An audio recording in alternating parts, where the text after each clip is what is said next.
So how do you get to 7? And how do you get to that slag pile? It's on West 6th Street, Okay.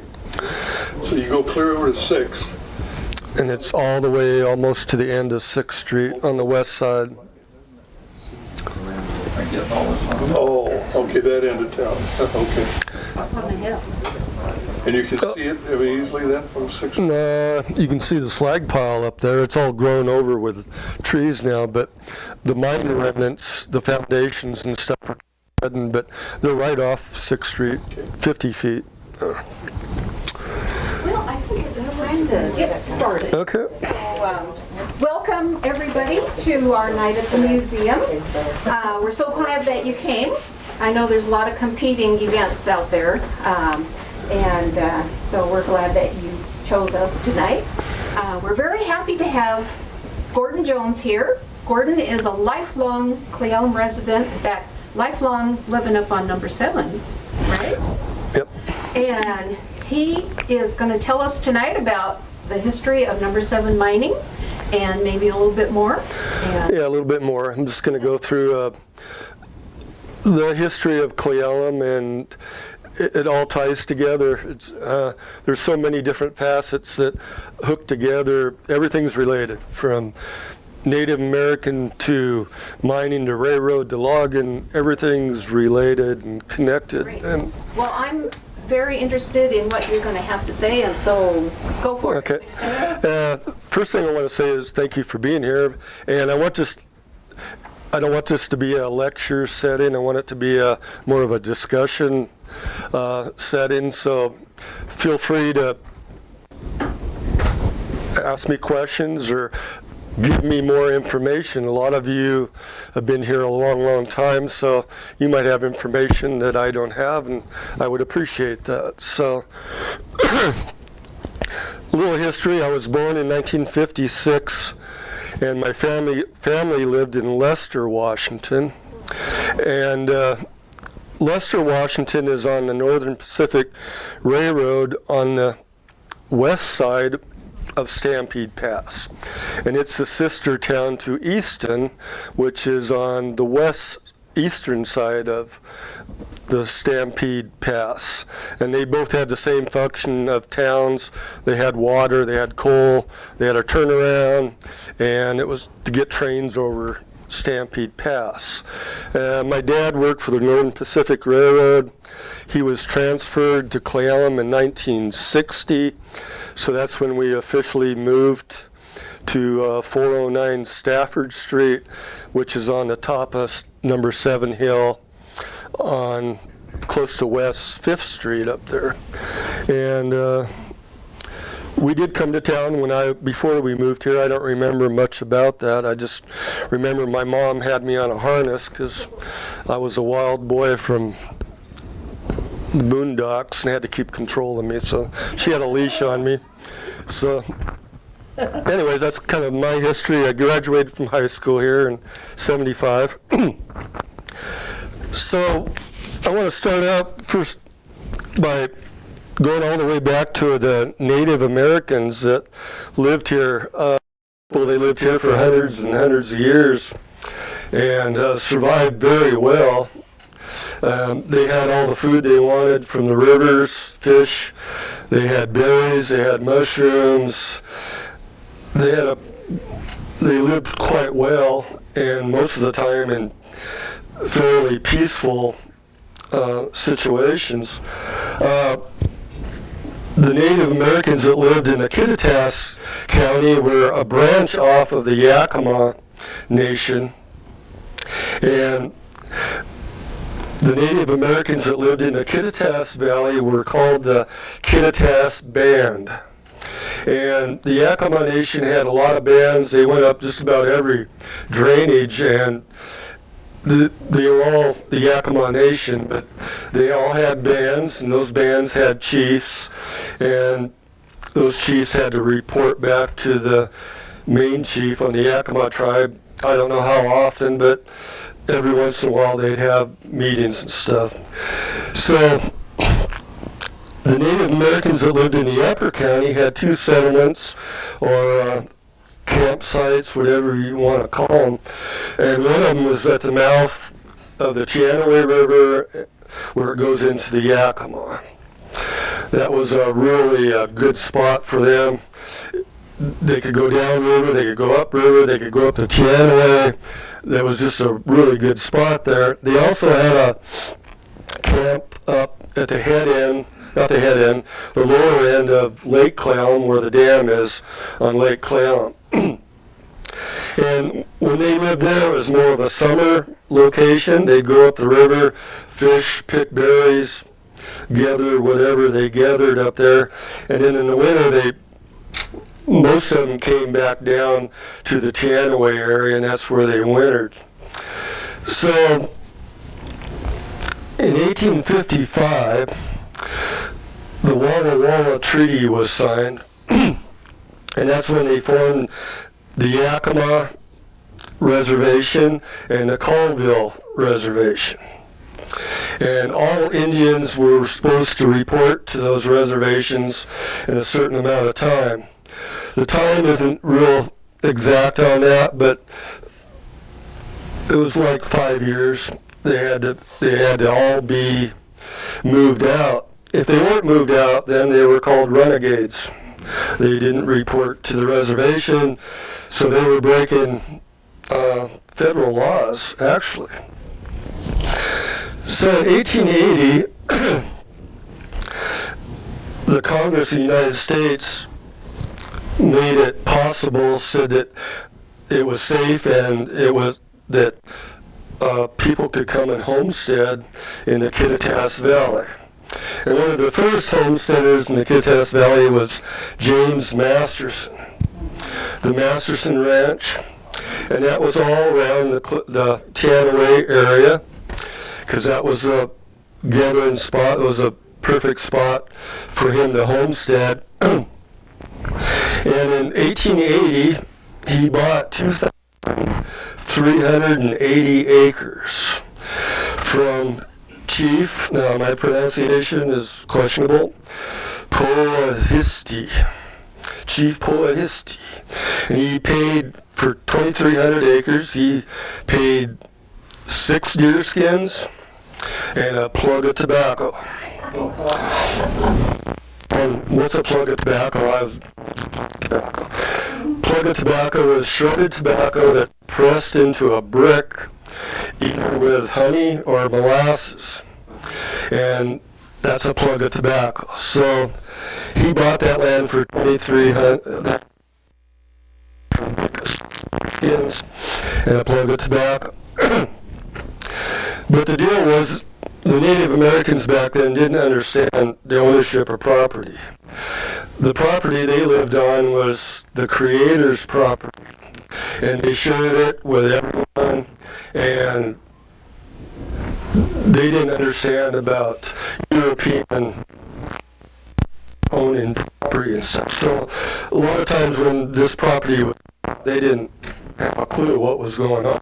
They just thought, oh, he's being nice to me because I'm going to let him live here like we live here. And so, but James Masterson befriended an Indian, Native American. This just comes out every once in a while. John Quitty, and he befriended James Masterson. And John Quinity that's what Indian John Hill rest area is named after. And what is really interesting about this is Masterson was friends with him, but John was a renegade. But James Masterson had connections, and he, from what I believe and what I can figure out, is James Masterson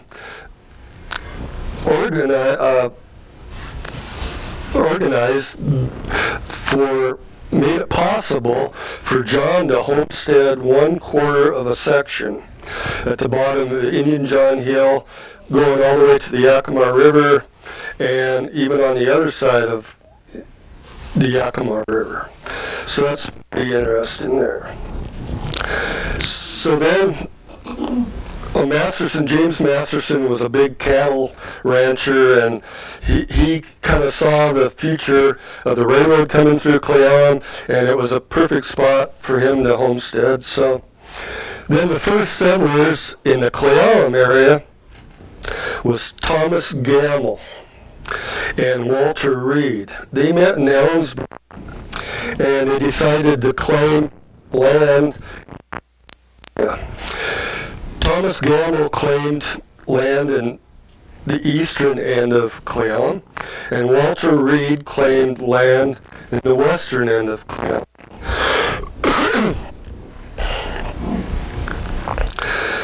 That was in 1883. In 1884, they found coal in Roslyn. And that was a big deal for a lot of decisions to be made. One decision was where to put the pass over the Cascades to the west side. One was to put it through the Natchez area, and the other one was to go over Stampede Pass.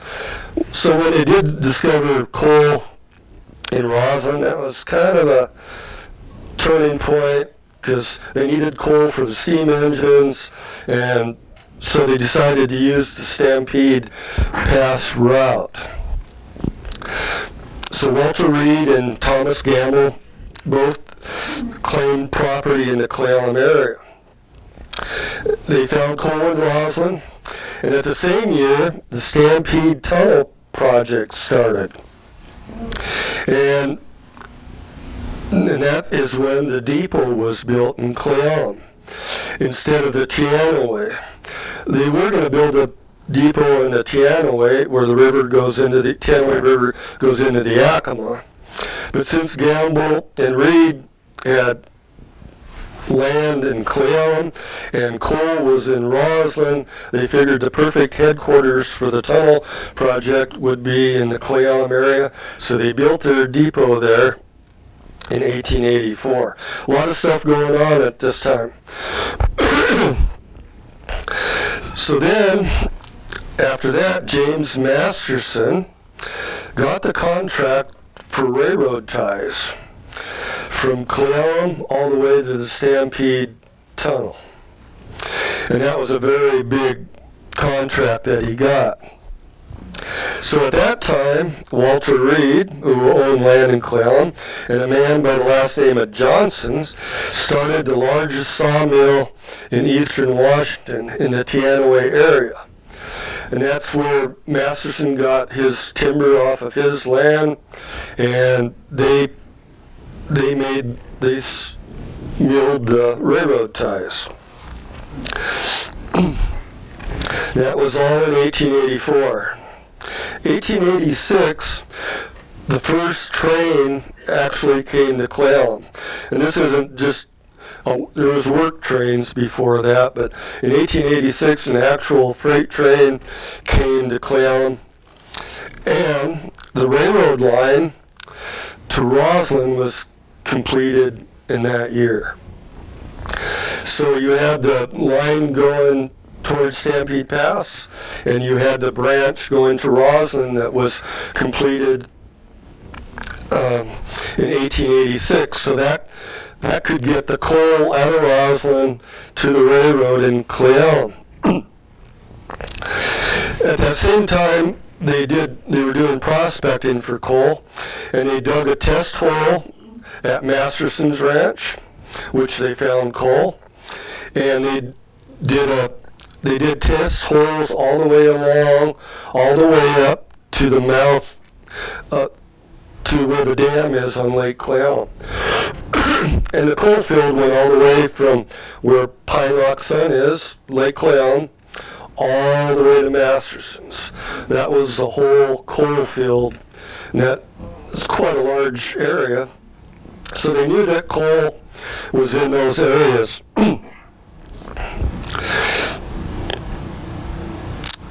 And also in 1886, after the railroad line was built to Roslyn, the test holes were, and they found coal all the way from Masterson's to Cle Elum.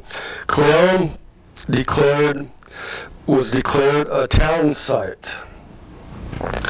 And that was just to attract people to the Cle Elum area, letting them know that this was going to be a town in the future. So that was in 1886. In 1888, the Stampede Tunnel was completed. And so now they had transportation between Tacoma and the East Coast. That was a big deal. That opened up a lot of things opened up. And what was really important for Cle Elum then was, well, they could get supplies, they could get sugar, they could get flour, they could get tools, they could get equipment. But the other big factor then was telegraph. They had the telegraph. The railroad brought in the telegraph, so now they had a quick way to communicate with the rest of the areas. Communication was really important for Cle Elum back then. I have a quick point. Yeah. The city fathers of Seattle thought that Northern Pacific was going to terminate in Seattle, and they were all ready for it, celebrations, and then they announced they were going to Tacoma. Mm-hmm. They were heartbroken and upset and all that kind of stuff. That was a big deal. And there was a lot of investors that had money in it that, they wanted to persuade, a lot of politics back then. And Tacoma ended up getting, all that rail line traffic to them. So 1888, the Stampede Tunnel was completed. 1894, they found coal on Thomas Gamble's property where the senior center is, at the depth of 240 feet. And that's when the Cle Elum Coal Company was founded, also known as the Independent Mine.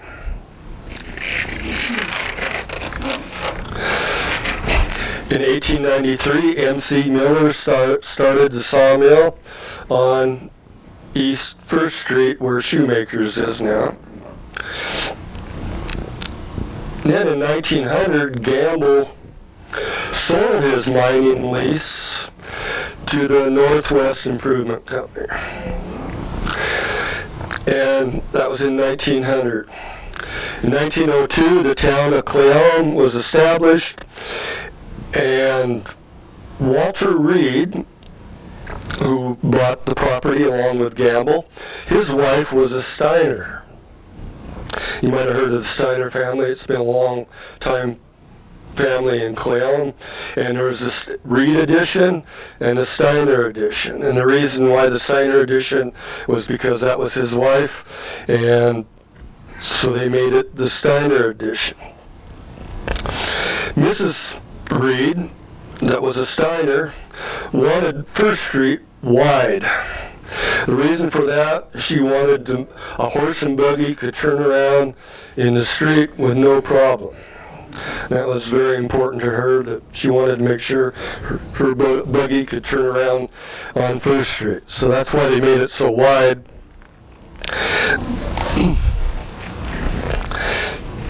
At the same time, Thomas Gamble was the first mayor. And at that same year, 1902, the first electricity came to Roslyn and Cle Elum from a steam plant in Roslyn that produced electricity.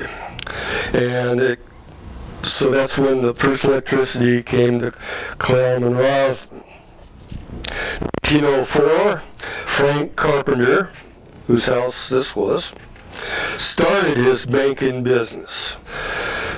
That was in 1904, but the Cle Elum State Bank wasn't completed until 1906. And I believe it actually didn't open up until 1907. So that's when the first bank, a lot of things going on in Cle Elum. Then in 1907, number 7 mine up on West 6th Street that all these pictures are about was open. And that mine produced the most coal of all the mines. not combined together, but number 7 mine was the most productive of all of the other mines. The reason for that is when they measured coal in the ground, it was in tiers. And a tier was a layer of coal, layer of shale, a layer of coal, layer of shale. On the edges, on the edges of the mine, the tiers weren't as thick or as numerous, but number 7 mine was almost like right in the middle of the coal field, and I've seen places where they said they had 5 or 6 tiers of coal. And that vein of coal went underneath the Yakima River all the way to almost to the top of the ridge. And that's where the seam came to the surface, was on almost on the top of the ridge. And that's where they did strip mining up there. They followed that seam down as far as they could, strip mining, and then after it got too deep, then that's when they took the mine shafts up and started the mine shaft work.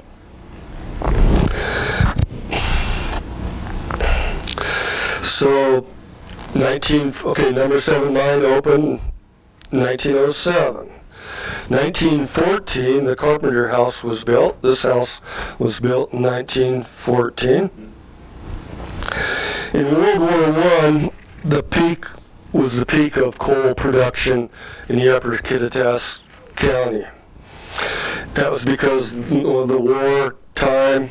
They needed coal for the trains. They needed a lot of coal for fuel during the wartime. But during the wartime,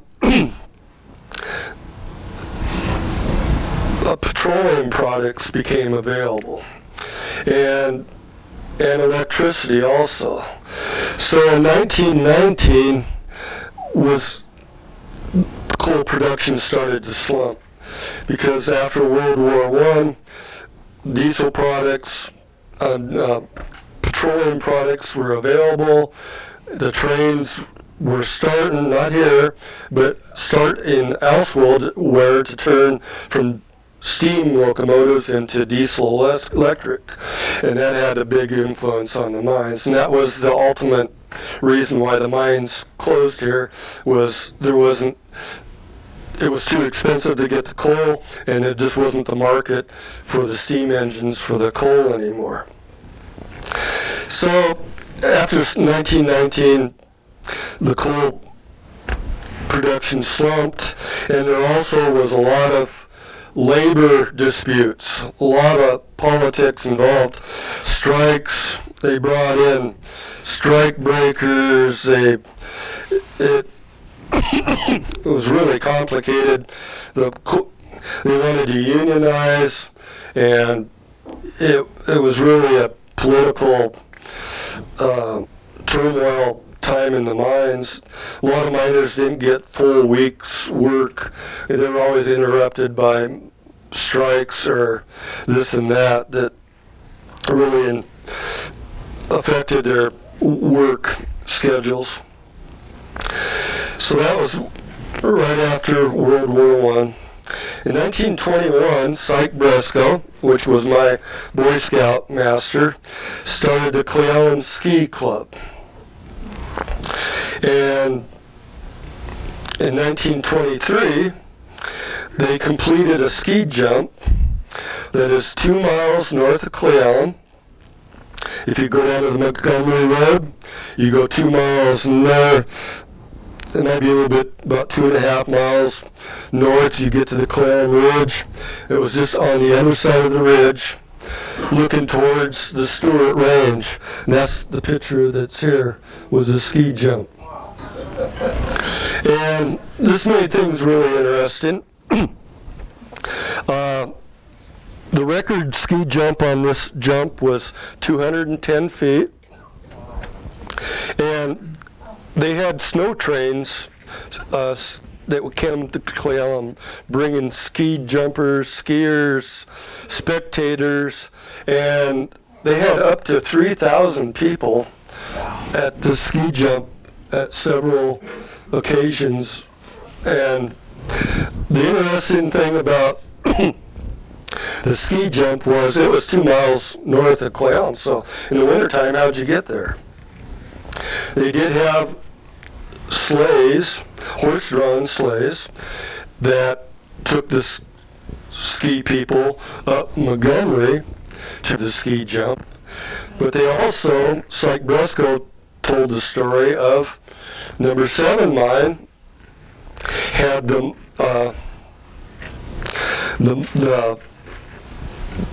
mine, okay, I'm trying to think of the right, where the man went into the mine to get into the mine cars that took him down.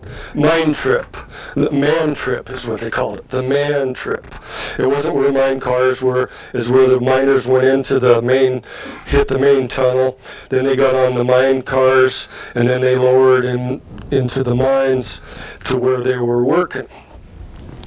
But on our mines, you needed a portal that was on top of the tunnel.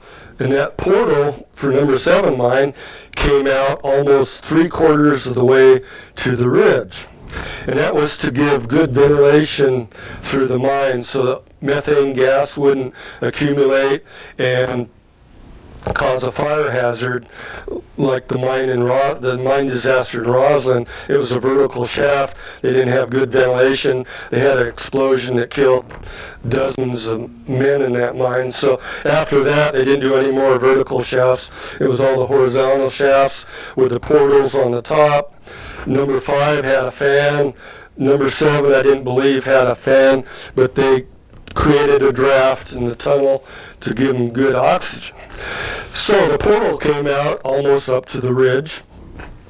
So the story is they took skiers, went into the man trip with the skiers, they got on the mine cars, they took them up to the portal, they got out of the portal, and then they had horse-drawn sleighs that took them from the portal to the ski jump that was less than a mile away. It wasn't that far away. And it was more on an even ground. It wasn't a steep slope. It was more of an even slope.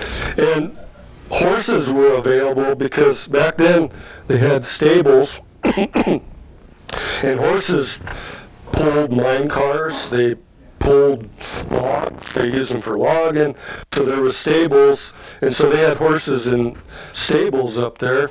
And that they used those horses to take the skiers to the ski jump. And then the story goes that someone eventually got hurt going up in a mine car, and they ended that. But it wasn't too long. When they ended that, it wasn't too long after that number 7 mine closed, and that was in 1937. So the ski jump closed in like 1935. And that was, most of that was because, it wasn't just because of the taking the skiers up through to the portal, it was because of Snoqualmie Pass, the ski resorts up there, and it took a lot of the business away from the Cle Elum area, so that's what was kind of end of the ski jump. So then, they also called that the Kiwanis ski jump. And I've seen that name a couple times about the ski jump. Not the Kiwanis Club in Cle Elum must have had something to do with operating and wanted that draw of people to Cle Elum. So it was called the Kiwanis ski jump. And at the same time, the Cle Elum was ski town. And until they closed the jump down. So then number 7 mine closed in 1937.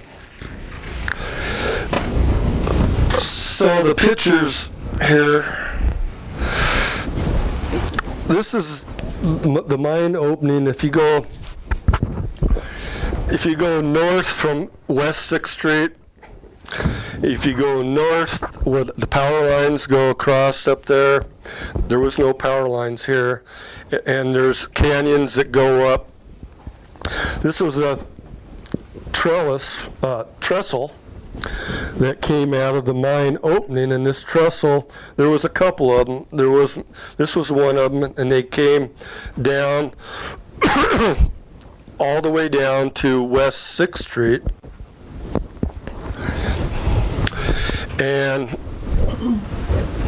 they came to the Tipo, and this is where they loaded the mine cars, the railroad cars with coal. And this picture is looking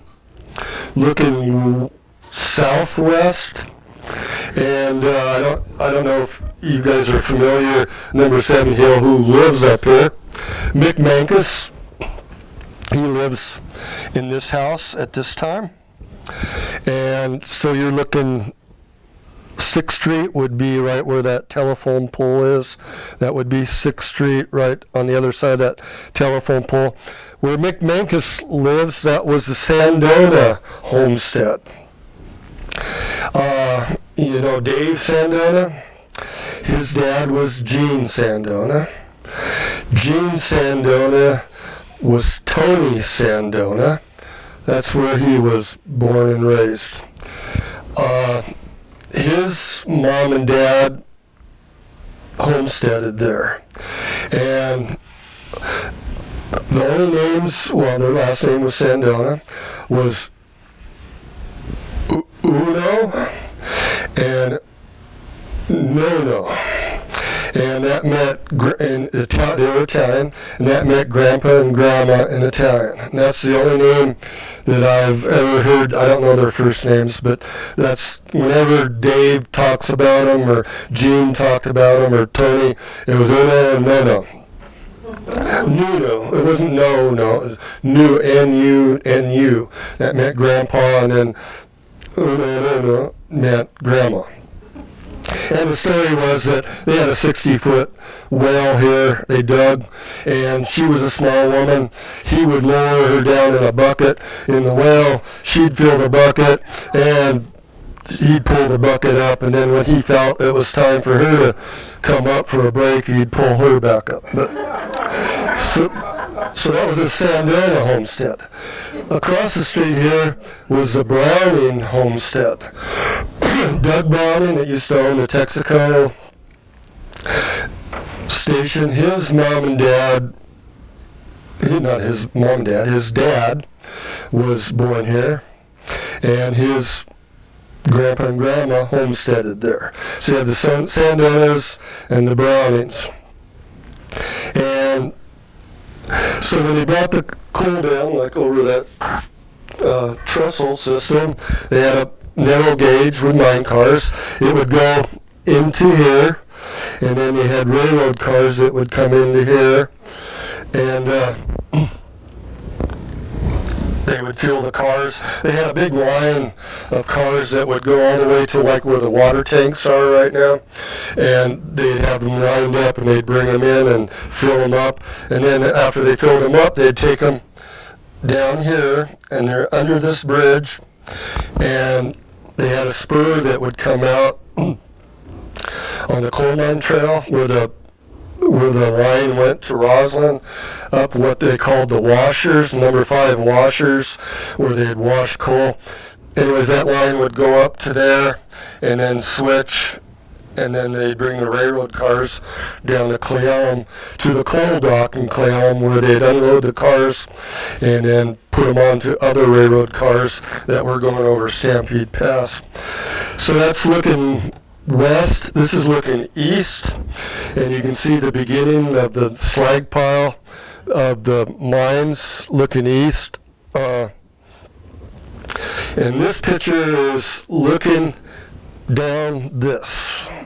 If you're looking down here or down here, you're looking into this, and that's, you can see the mine cars there, and so that's the Tipo, and then all the overburden, that wasn't coal, it was mostly shale and rock, mostly shale, they would pile on the slag pile. And this is another picture of the slag pile. looking north, this is Reed Street. Up on 7 Hill, there's a Reed Street. There's Steiner Street. His wife had Steiner Street. He had Reed Street. And then there's Park Street up. I'm not sure who the Park person was. And this is on Reed Street looking north. And if you guys know where Walt Carlson used to live up there, this would be where he lives right here, and you're looking up Reed Street. There's a stop sign here now. 7 Hill would be over here. Come up 7 Hill, go, this would be 5th Street. 6th Street would be back there, and that's the slag pile. What's interesting about this slag pile was before the slag pile there was a drainage runoff creek that came all the way from the ridge, all the way down to West 4th Street, West 3rd Street, West 2nd Street, and it caused flooding problems for years. So when they started number 7 mine, they said, put the slag pile over that creek. And they put that slag pile over that creek to block it. It used to come right down here. If you go to the top of 7 Hill and you look right down in that gully there, that's where that creek used to run to 4th Street. So they put that there to stop the flooding. They diverted the creek going west down underneath this bridge, and so the creek went all the way down under that bridge west. I don't know if we know where Jim Lusky is. Anyways, it would go in to where the coal mine trail is, about half a mile, 3/4 of a mile from the beginning of the coal mine trail is where that creek would go into Crystal Creek, and then it went into the Yakima River. Okay. After the mine, they started number 7 mine. They built a boiler house.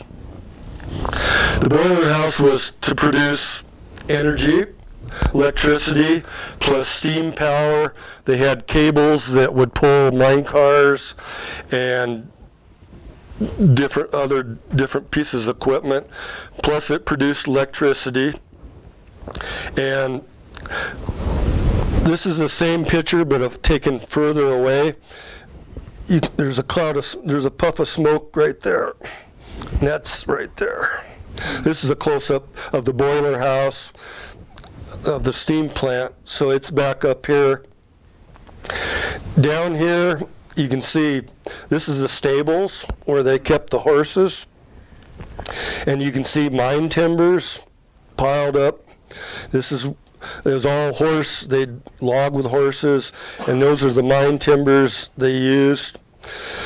And this is, if you go up West 6th Street, right now it's called Summit View. If you go up Summit View to the power lines, right when you get to the power lines on Summit View, it's just north of the power lines, probably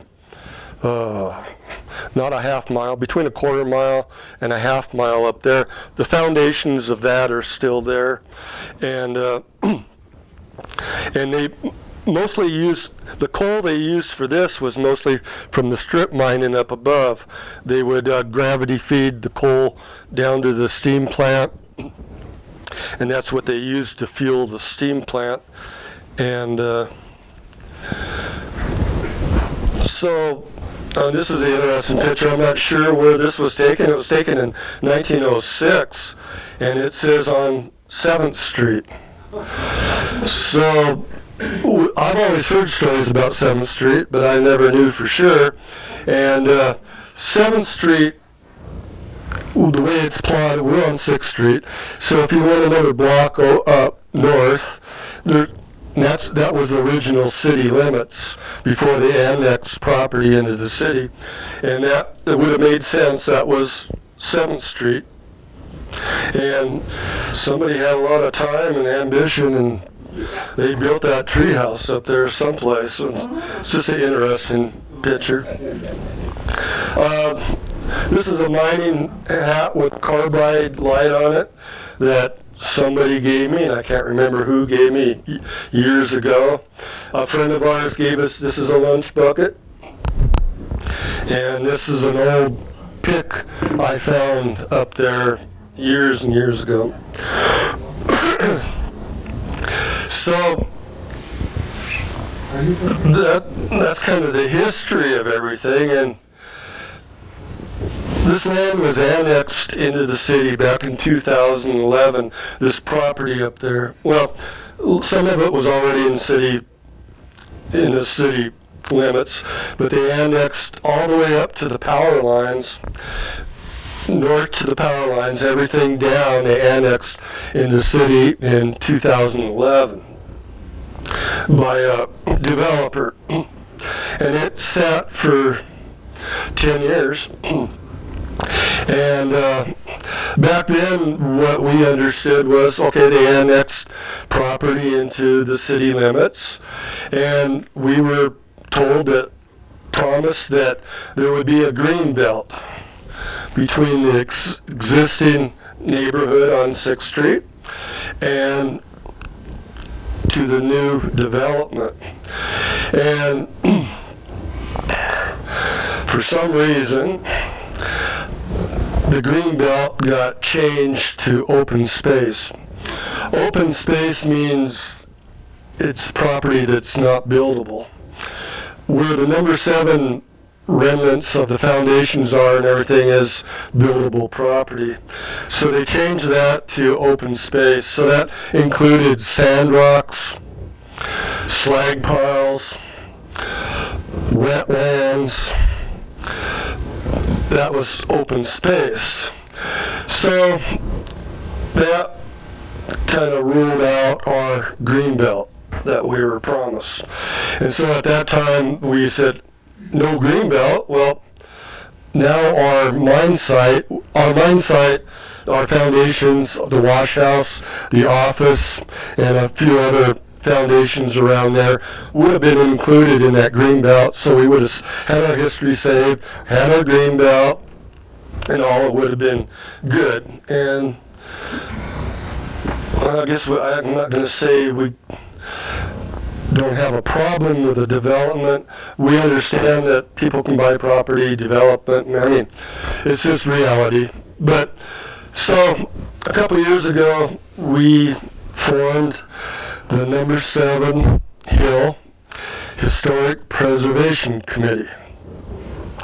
And our goal in our committee was to preserve our history and save the dignity, and also give our old neighborhood dignity and have a separation between the old and the new, save our history. And so that was our goal.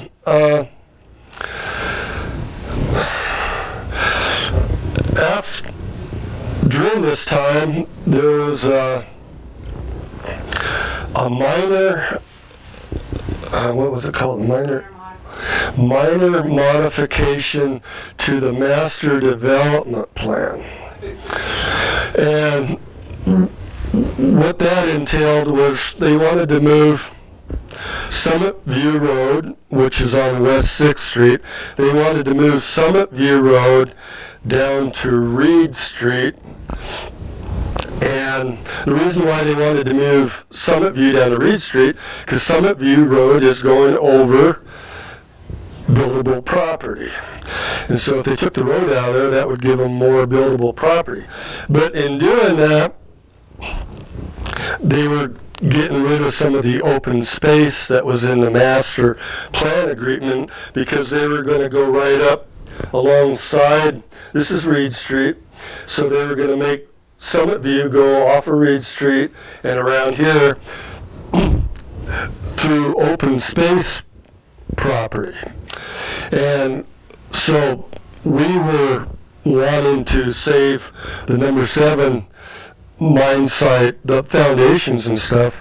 So they gave us 4/10 of an acre, almost a half acre of property. It was more or less of a trade open space land that they wanted to use, and they gave us a half a acre of property. And so that was good. That was, at least we got something out of it. But we still didn't have our complete greenbelt. And anyways, DAP, the Department of Archaeological Historic Preservation, it's a state agency, got drift of what we wanted to do. And they came and they made the area around what they want. Right now it's protected. They made a protected area around the mine site up there. And actually what DAP has outlined up there right now is bigger than what we got, the 0.4 acres. It's quite a bit bigger. So we're hoping, we don't know what DAP's going to decide on doing with that. We don't know what the agreement, it's in court now, going through all of that. So hopefully we'll get more property. We have a couple other plans. What we want to do is get that half acre that we do have into the National Historic Register. It'll be a piece of cake to get that. Right now the landowner, he could do that, but I don't think that's going to happen. So we have to wait for the final plat approval. And when that comes, that means after the final plat approval, that property will go into the city's name. It'll be in city's possession, and then the city will be able to register that as a National Historic Site. So that's kind of where we're at. And any questions? Is the city behind that plan? Pardon? Is the city behind that plan? Yeah, as much as they can be. The city has their hands kind of tied right now through a lawsuit, and they went through arbitration, and 3 times now, and the judge that ruled on the arbitration says that the city has very, very limited communication with anyone, that they're almost a gag order put on the city, and it's really complicated, and the city, I believe, is behind it, and we're just waiting for other things to develop right now. Our main goal right now is to kind of educate and inform people in the community about what we're trying to do and the whole situation. The newspaper isn't really, the city isn't allowed to put anything in the newspaper to show their side of the story, so the only thing you're going to get there is the other side of the story. It's just complicated, and it's really sad to see this all happening. We thought the developer would see this history and realize this is why Cle Elum's here, and take that history, and we thought the developer would take this history and run with it, and it would have been excellent PR for the developer to really work on this, and we're still hoping for that. We're always told that in everyone there is some good that we can find, and we're still hoping for that. Any other questions? Is the mine, number 7 mine portal still identifiable, and is it on the preserved area? This is way out of this area. The portal is way up. It's in the what's it called?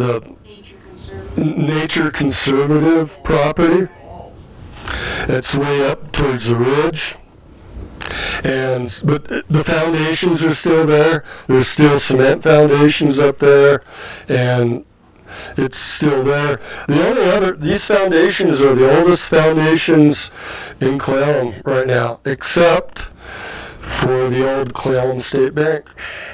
That was made in 1906, and these foundations probably were started before the mine opened in 1907, but the foundations were more than likely started probably at the same time as the bank was. So those are the two oldest foundations remnants that we have in Cle Elum. We lost our depot, sadly. I wish they would have saved that. The old fire hall, city hall, is no longer. So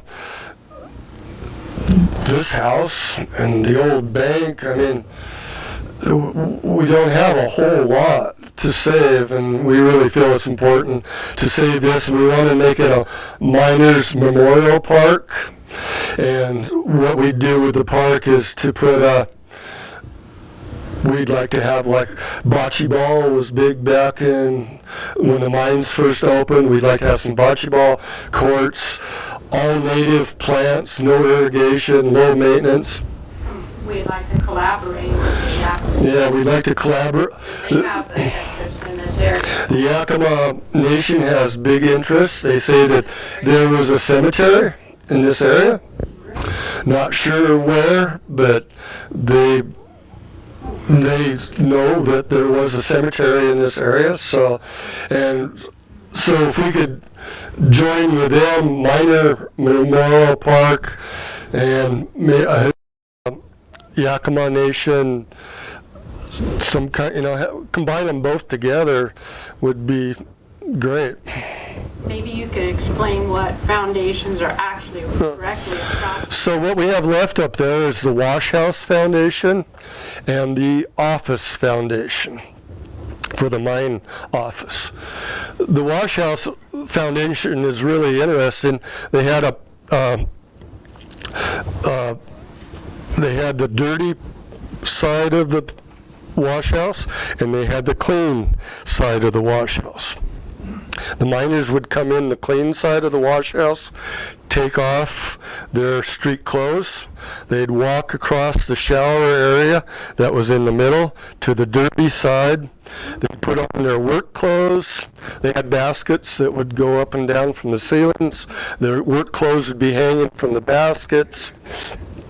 They put their work clothes on. Also, they had a tag on their basket, which had a number on it. And that number they had to take to the office. In the office, they had a board where you'd put your tag on with your number, and you'd hang it on those hooks, and that way they'd know who was in the mine. And when you came out of the mine, you'd take your tag down, take it back into the wash house, put it back on your basket, take your dirty clothes off, take your shower in the middle, and then go to the clean side, put your street clothes on, and then go home.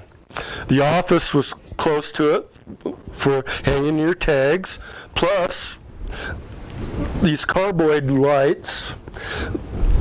These were earlier lights. Later on, they had battery-operated lights. But you'd also turn in your lantern in the office, and they'd either replace the carbide or batteries, whichever they had then, so your light was ready to go on your next shift. And the office is also where you picked up your paycheck, and so we still have the office building. What's in this half acre is the wash house. The office isn't in that part. But the DAP outline that they have outlined, the office is in that. So we're hoping that we can save all of that. But also when you're making a park, you need other things too. You need parking. I mean, there's other things to make it a real park. So we'd like to have it all native plants that grow here, and like elderberry, Oregon grape, hazelnut, all of our native plants. It'd be nice to have them all represented there and have them, named and everything, and that way it'd be zero maintenance, just about. I mean, a little bit of maintenance once in a while, cutting stuff, maybe trimming stuff, but no water. And then all the we'd like to have picnic structures that would look like old mine buildings, that would, you know, look like some of these buildings, you know. I know, we got lots of plans and goals, and we're just trying to work through the whole thing. During its heyday, approximately how many men would you have on a shift? On what? On a shift? Well, that varied a lot. I don't really have a number, but I'd say 40, 50 on a shift. Maybe not quite that many. It depended on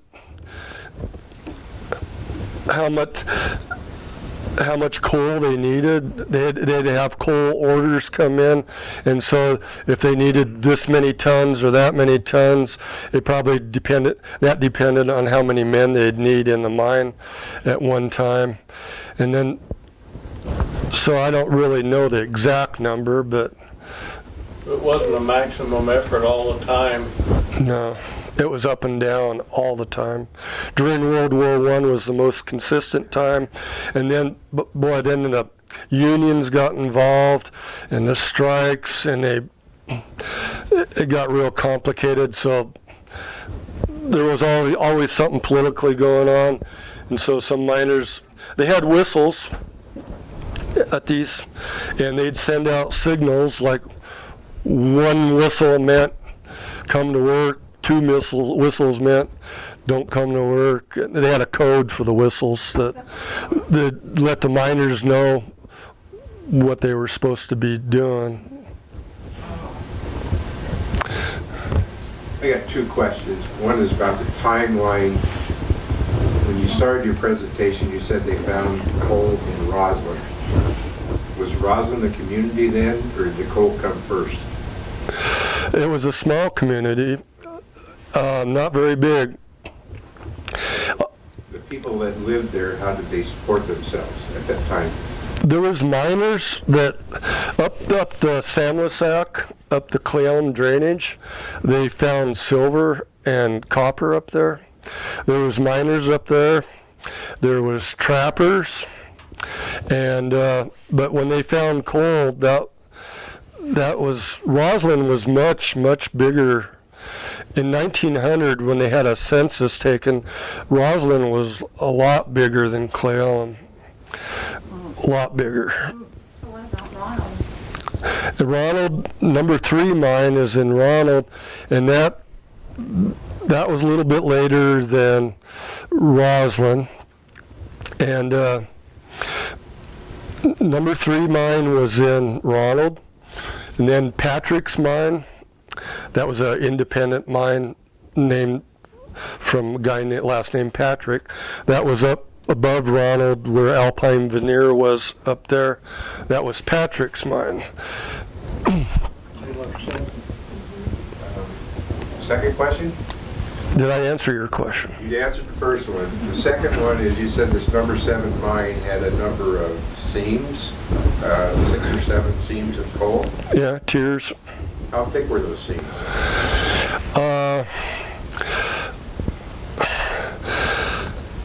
Most of the, from what I understand, most of them, the whole seam, I think 5 or 6 feet thick, counting the tiers, was a pretty thick seam of coal.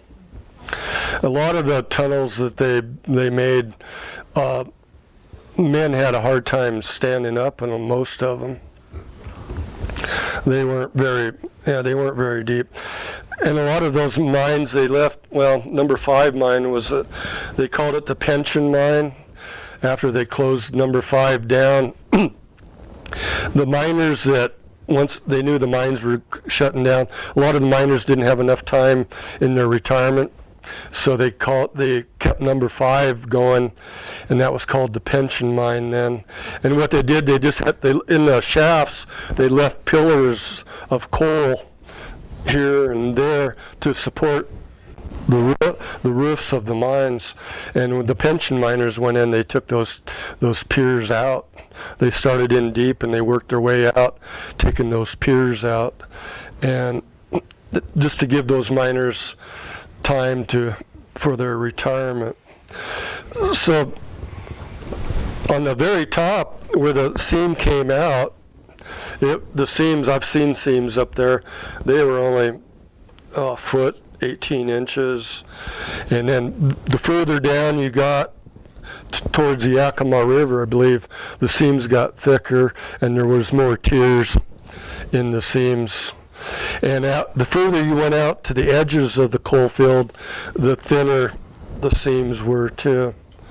So right down at Masterson's ranch, it wasn't, there was coal there, but it wasn't worth mining until they got up to Gamble's property where the senior center is, and then that's when they decided it was practical to mine there. The seam must have been thick enough to make it worthwhile to mine.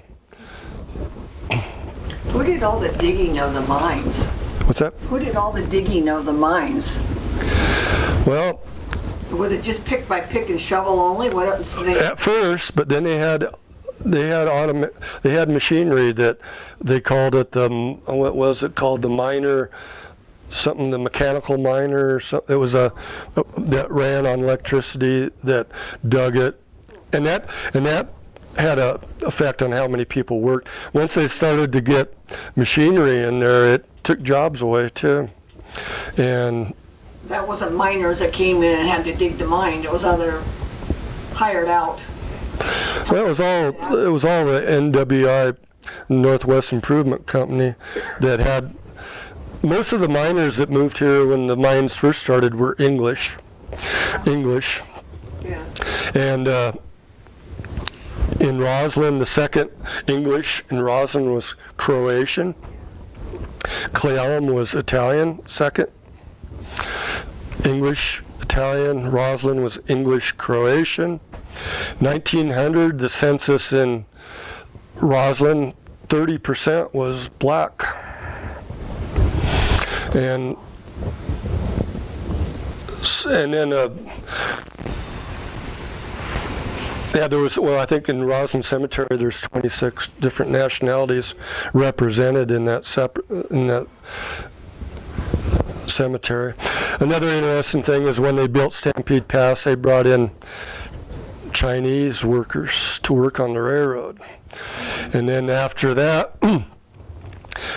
when they completed the tunnel through Stampede Pass, all these Chinese workers were available, and the French invested money up the Cle Elum River, Samlisac, up there, and they took those Chinese workers up there to work in those mines.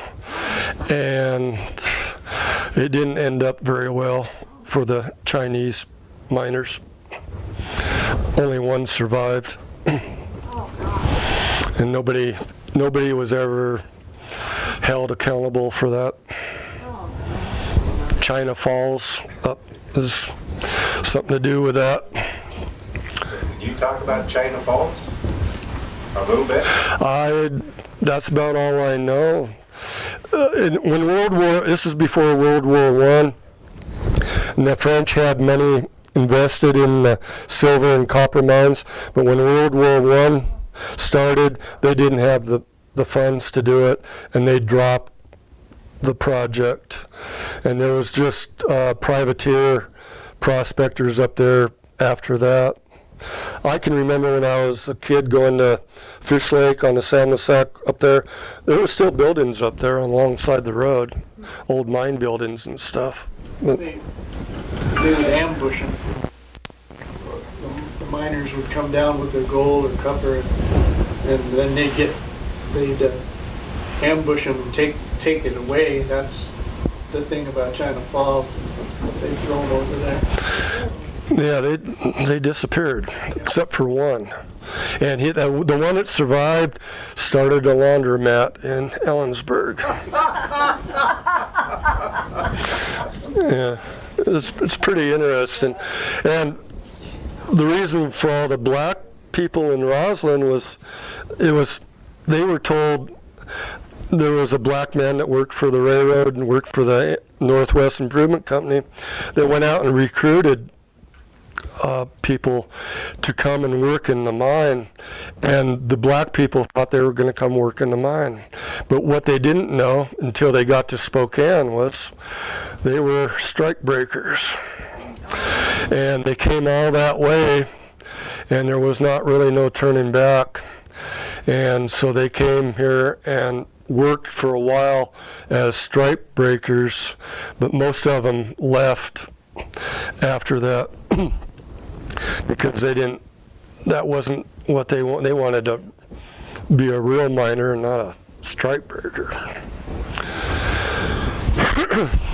Okay, so how did they get up the top of that jump? There's a ladder there. I wouldn't go up on top of that jump. About going down.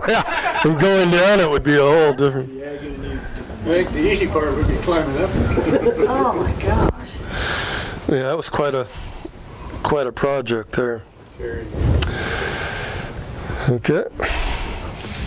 Any other questions? If not, thank you.